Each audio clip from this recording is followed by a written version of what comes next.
Guys, typically when people talk about anti-war films, nowadays they seem to bring up two films. The first one they bring up is Come and See. The second one, of course, is All Quiet on the Western Front, which is the one that we are looking at today. Now, I've already done one video on my main channel about this particular film, this particular story, and of course Maria Remarque's novel All Quiet on the Western Front. And of course he did do a follow-up called The Road Back, a pretty good read. And it has been posted to my main channel, the John Claymore channel, where I talked a lot about the actual meaning of the story itself. I want to take another look at another particular version of the film, and of course that right there is the version that I personally believe to be the best version of the three adaptations. And that, of course, is the 1979 version. Now, let me go ahead and tell you one of the biggest reasons why, and I'll give you guys some additional reasons over the course of this video here, and I'll explain exactly how this video is going to go. This particular version of the film, while it does look somewhat grainy compared to other films today, of the three versions, it is the one that feels to me like it captures Paul Baumer's experience the best. This version gets a lot of hate because it was filmed in Czechoslovakia, and to go on top of that, Richard Thomas's portrayal, which of course at the time, Richard Thomas was 28 years old. Richard Thomas, of course, had gotten famous for playing John Boyle Walton, and when they saw him in the role of an 18-year-old young man, they probably thought this role was a little bit out of place. But then again, though, at the same time, another great film that oftentimes gets unnoticed by people nowadays, especially here online, is Pat Garrett and Billy the Kid, the 1977 version of Sam Peckinpah. I may have gotten the year wrong, but I definitely got the director correct. But the point is this right here. They had the same problem with Kris Kristofferson's portrayal in that film because, of course, Kris Kristofferson, he definitely was no kid. And Billy the Kid, we believe, was roughly 20 to 21 years old when he died, so obviously it looked a little bit out of place. But still, though, the fact that it was filmed in Czechoslovakia, the fact that it was a television film rather than a Hollywood feature, and of course it was also an updated movie to the 1930 version of the film, some people were a little bit caught off guard. However, if you look at all three versions, and we're going to be speaking about the 2022 version here soon, this one right here is the closest to the actual book. But enough of that opening there. Now, guys, let me go ahead and tell you how this particular video essay is going to go. We're going to be talking about Paul's experience. We're also going to be speaking about his experience at home. We're also going to be talking about the friends and the family, the generation that sent him off to fight, and of course we're going to conclude, but I'm also going to be throwing in why it is that I feel that this right here is the much better version of all three films, or really the best version would probably be the best word to use. I'm going off script here, but you guys know me. I tend to do that from time to time, and I tend to paraphrase and ad-lib a little bit, but still, though, I personally feel that this right here is the best version of the three films, and it is a bit of an unpopular take online, but trust me, you will see why before this video concludes. Now, before we fully dig into this right here, if you guys can, please hit the like button so that way this video will get out to a much larger audience. If you guys can, please consider sharing the video. I'm also going to get some feedback from you guys, and if you guys can, please leave a comment and tell me how you feel about the film and the story itself, and let us begin. Shout out to Shout Studios because they actually have the film here on YouTube for free. I'll link it in the description box. Now, let's begin. I can be smashed to bits in a bomb-proof dugout, or I can survive 10 hours unscathed out in the open.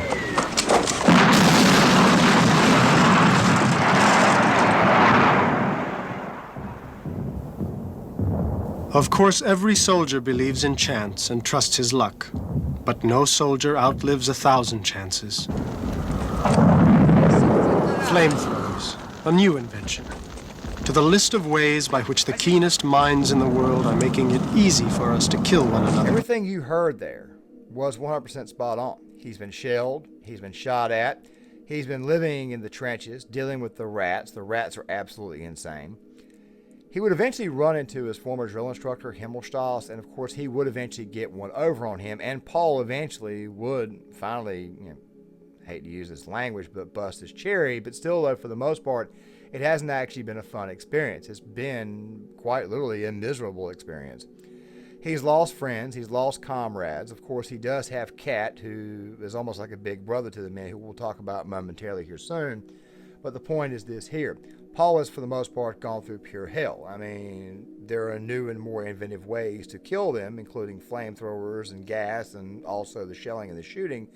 and of course the trench warfare. The fact of the matter is that this right here has not been the experience that Paul was led to believe that it would be. More on that when we get to Paul's generation and when he gets home. And trust me, there is a lot to discuss there. But most importantly, it's the lack of food and it's the stench of death. I mean, there's even this little bit where he mentioned how it is that there were bodies that were unburied, and when the wind came around, it would actually blow the smell towards them. Yeah, not exactly a fun experience. Paranoia, shell shock, and the fact that you had to pretty much, for the most part, suck it up. Which brings me to the next part. The men coming in. There's a sequence in the 1979 version where new troops are coming off the truck. And of course, this right here was at the same exact time in the film when they were discussing their prospects post-war, which we'll get to here soon. But I've always loved this scene because Kat, who's basically been the big brother of the group, the veteran that these men look up to, the man who's already been there for a couple of years, he basically educates the new men coming in on why it is that the bayonet in close quarters combat is not exactly useful. Your spade is better. You hit a man under the chin with a spade, you can take his head right off. It's a good club, too, because it's heavy. You hit a man between the neck and the shoulder, right here, then split him one right in two. Mother of God. And it's cleaner. Bayonet gets stuck in a man's ribs, and you have to kick him to pull it out. Yeah, it almost reminds me of that scene in Band of Brothers, which I could not get access to in episode 4, where Bull Randleman explains to some of the guys that they're jumping low, so there's no need for a reserve chute. And that spade, of course, would become useful. It's basically a battle axe. Another story about that for another video, but I'll just put it this way here. If you just type in E-Tool and Marine Corps, you get all kinds of stories from Vietnam on Marines, and you also get stories of soldiers using that E-Tool as a weapon. It's actually a very effective one. There's something else about these green troops that I want to touch on. It's an incident that happens in the 1979 version involving a gas attack. So, as you guys are seeing right here in the B-roll footage, they actually survived the gas attack. Only for one of the new troops to turn right back around and lose his mask and it go inside the crater where the gas is still active. Paul and a comrade jump in to get him out. They get him out, and Kat is like, Should I just go ahead and put him out of his misery? Now in the book, this scene is much, much more horrific because it's actually Paul and Kat who debate to whether they should just put this guy out of his misery. Fortunately for him, a stretcher shows up and maybe they can save him. I mean, people have survived gas attacks before. But it's what Kat says here that I think encapsulates everything that Paul is starting to realize. A baby. Just a baby. And that facial expression says it all. The rookie mistakes. And then eventually Paul himself gets wounded and he's put inside of a hospital where a lot of these men are there who in a lot of ways have been marked for death. There's even this scene, this sequence involving the death room where everybody's paranoid about it, where you just go there to die because they've decided to just go ahead and finish you off. There's another scene from the film that I'll talk about here in a second that kind of reiterates the whole death room sequence, but still, this has not been fun. This right here has not been what was sold to Paul and his friends. So Paul eventually gets home, and of course, the first person that he sees is his sister. Well, obviously he sees people before he gets to his sister, before he gets to his actual home, and overwhelmed with emotion, he just lets it all go. Of course, he doesn't want to do this in front of his family. He's got to keep up his strength. He's got to put on a strong face. She tells him that his mother is dying of cancer, and eventually he does, in fact, go meet with his mother, and she's thrilled to obviously see him. This will be important here very, very soon, but eventually, Paul decides to take off his uniform when he's around his father, put on civilian clothes, because his father wants to show off his son to his friends, his son who's been fighting for the country, for the fatherland. And eventually we do get that beer hall sequence. Right here in the B-roll footage, I'm showing you guys the sequence from the 1930 version. The 1930 version is almost just, it just feels more blunt, to the point. to how out of touch these civilians are. I'm going to play these two bits back to back. I had to steal this from Jake Bishop's channel. The video will be in the description box. I advise you guys go check out that video as well, because I'm going to be talking about the 2022 version here in the near future as well, and the issues that I had with it. But here you go. When you get in it, the war isn't the way it looks back here. Oh, you don't know anything about it. Of course, you know about the details, but this relates to the whole, and you can't judge that. Of course, you do your duty and you risk your life, but for that, you receive the highest honor. The thing to do now is to finish off the froggies for good. The enemy has many reserves, Mr. Hollerstein. The war may be a little bit different from what people think. You're right in the middle of it, Paul. You see your little sector. Sometimes you lose sight of the large picture. The important thing, as I see it, is the breakthrough here in Flanders. Now, this is Frenchy, this is us. What we have to do is come round from the Belgian side and ram through. There's no other way. How can we do that before? Now imagine being told all of that. It seems a little bit over the top when Here looking in back Flanders. at it, but imagine being This told is Frenchy, that after this is us. What we have to do is come The round thing from the about the Belgian side 1979 and version ram is it actually through. takes things a There's step no other further. way. Not at the beer hall sequence, but you kind of see it with Paul's facial expression once he's been told. Given my own experience in the military coming back home, it's closer to what you see in the 1979 version. Like I said, it's another one of the reasons why it is that I feel like it's the best version. It feels the most realistic and the most faithful to the book. But then we get to Paul meeting up with Kemmerich's mother. Kemmerich died after getting shelled, shrapnel, got hit in the leg, and they had to amputate his leg. And as a result of this, he got an infection. Now, what you're seeing right here in the B-roll footage is Paul's friends, Mueller in particular, who, by the way, went to school with Paul. And you see that he wants Kemmerich's boots. And we'll get back to Kemmerich's mother in a second.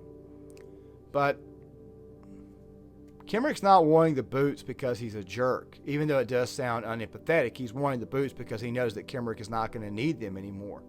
He tries to convey this over to Paul, and Paul, of course, obviously feeling for his friend Franz, which is what Kemmerich's name was. You see it in his face. You see how you see the levels of stress in Paul's face. You get this right here more in this version than you do any other version of the story. Kemmerich, of course, ultimately dies as a result of the infection. And what's always stuck with me is how fast doctors came in, threw the blanket over his face, and sent him out. Now, the 2022 version, in my opinion, sort of how do I put this? It's almost like they had a play on this at the very beginning of the film with the uniforms, the coffins, the collection of the bodies, the dog tags, the rewashing, the restitching. It basically shows you that the war itself is indiscriminate. It really has no grudge against anyone. It's absolutely random, and anybody can get killed.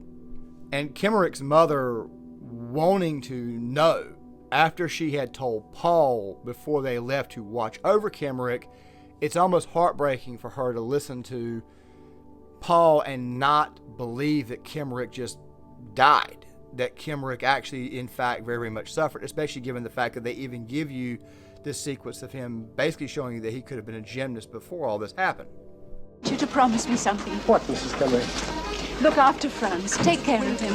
Oh, of course. You know how he looks up to you. He will do anything that you ask him to. You know that. Make him stay away from danger. You know how reckless he is. I'll make sure he behaves himself. God bless you, Paul. Maria.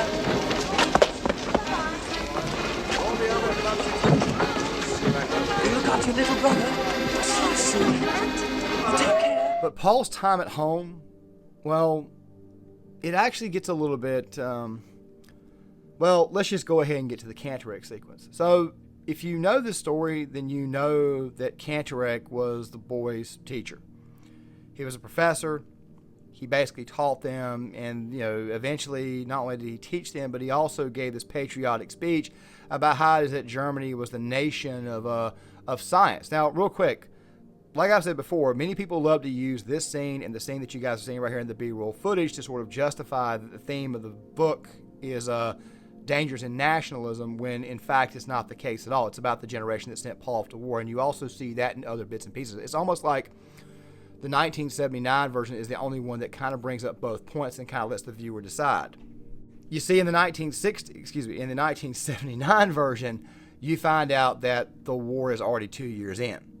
In the 2022 version, you find out that the war is in its last full year. It's the spring of 1917 when the boys all go. You find out in the 1979 version that Paul goes in the spring of 1916. The war's already been going on for a while, and in the 1930 version, you don't see the troops marching outside and the nationalistic sentiment. You don't see that until the spring when the boys are about to get out of class. So obviously, it would have been 1915 if you actually add up the timeline from the war.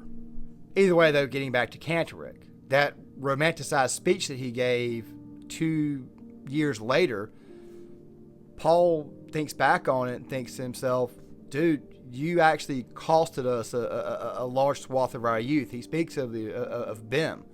Bim was a guy in the class who did not want to enlist and only enlisted so that way he would not be seen as a coward. While it's not angry, while it's not rough, the 1979 version just feels a little bit more on the subtle end, which is exactly how it would be handled in real life. You're a good class. Good boys. Good boys all. In this class? Oh, this lot. Not like you. Defeatism has infected them. They haven't got your spirit, Baumer. Not the iron youth, Hmm? I'm sorry. No iron heroes.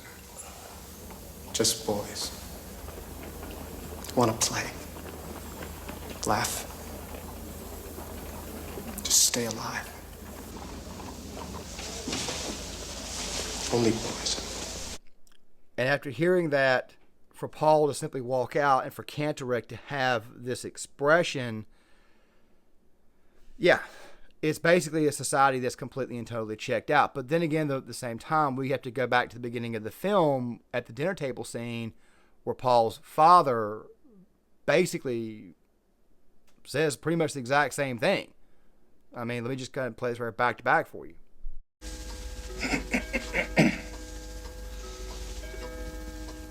The war will be over in a few months.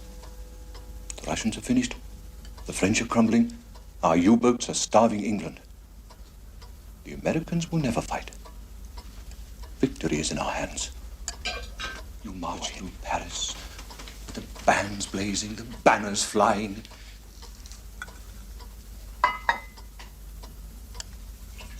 I envy you.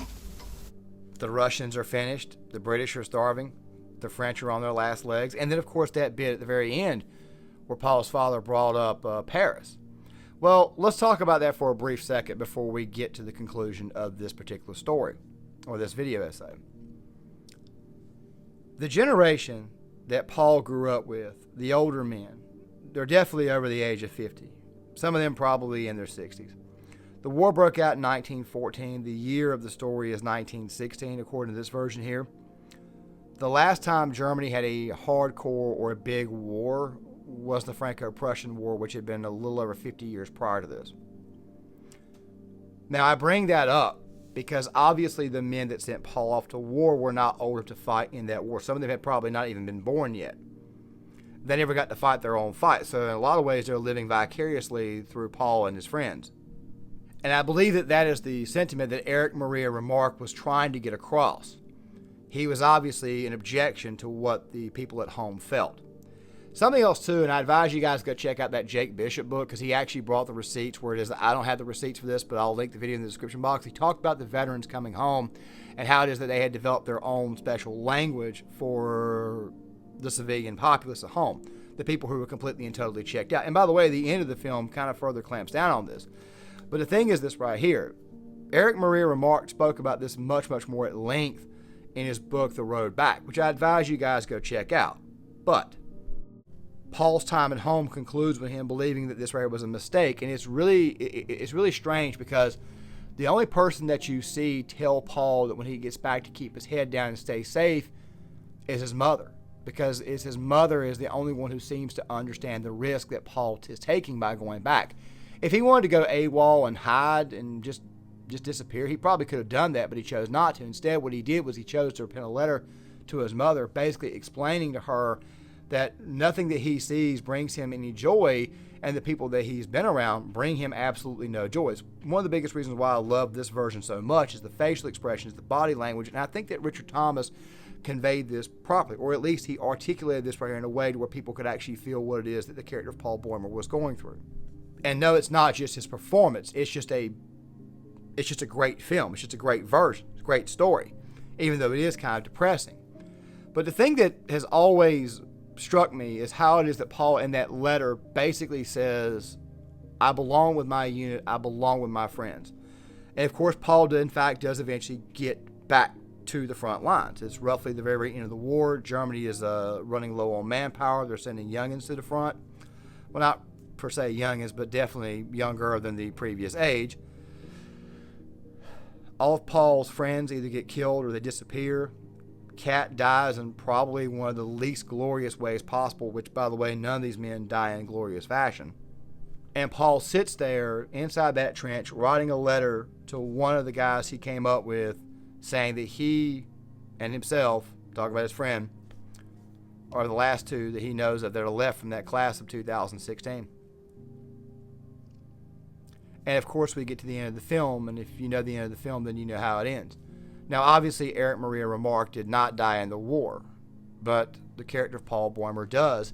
And he dies while drawing, which in the original version it was reaching out for, but he dies while drawing a bird, which is a direct callback to what he was doing when Cantorek was giving his speech. He was drawing a bird in class. He was distracted, and Paul is ultimately killed. And the film just ends with basically October the 11th, 1 month to the day before the armistice goes into effect, with essentially all quiet on the Western Front. By the way, that communique was also all quiet on the Eastern Front as well for the German populace, because they were being told this by one of the newspapers. The people were totally and completely left in the dark, and that right there was the point, that they have absolutely no idea the struggles that these men went through during the war and after the war, or the struggles that they were about to have down the road. And I feel like it's this version here that captured this experience the best out of all three versions.